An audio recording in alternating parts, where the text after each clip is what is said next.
Stonehenge has stood a silent watch over England's Salisbury Plain since the 26th century BC. It has withstood extensive remodeling, looting, and pilfering throughout the centuries. And while it certainly shows its age, in many ways this monument is timeless.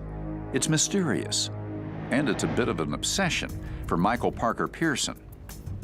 Pearson is an archaeologist at Sheffield University, and he's an expert in what is called the archaeology of death.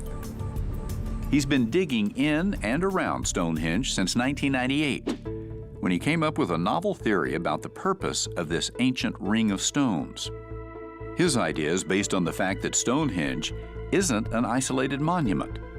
In 2006, we made a great discovery. We found a whole settlement, many houses, and these we think are the houses that were lived in by the people who built this thing here. We also think that it's part of a bigger complex, that Stonehenge wasn't here in isolation, sitting on Salisbury Plain, but was part of a much bigger group of monuments. And those houses are all clustered around a timber version of this thing.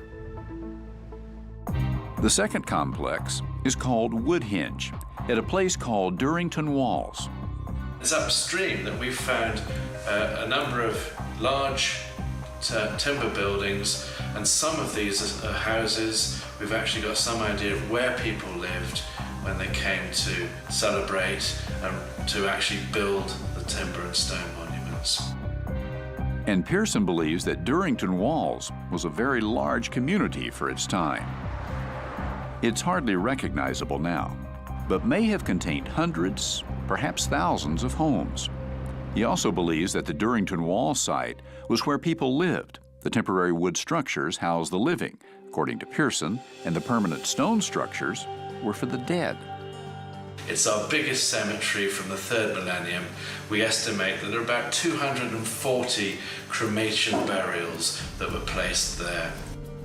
Pearson's theory is that Stonehenge isn't a lone, solitary monument at all, but rather just a small part of a larger community where people buried their dead, and their journey was recorded in the landscape and in the materials they used to build their homes and mortuaries. It's an elegant and compelling idea, and one that suggests we're not all that different from our ancestors. It's just a matter of scale.